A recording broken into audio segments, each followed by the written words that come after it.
How to find Google account password on Android phone. Hello guys, in today's video I'm gonna show you how to find Google account password on Android phone. First, then open settings and then just scroll down until you find security and click on it.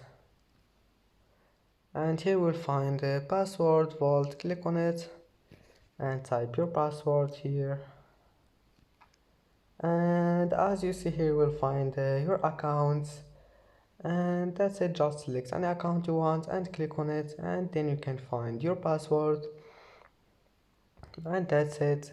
And that's how to find the Google account password on Android phone. And that's it for today's video. If you like this video, don't forget like and don't forget subscribe, and thank you for watching this video until the end, and see you in the next video.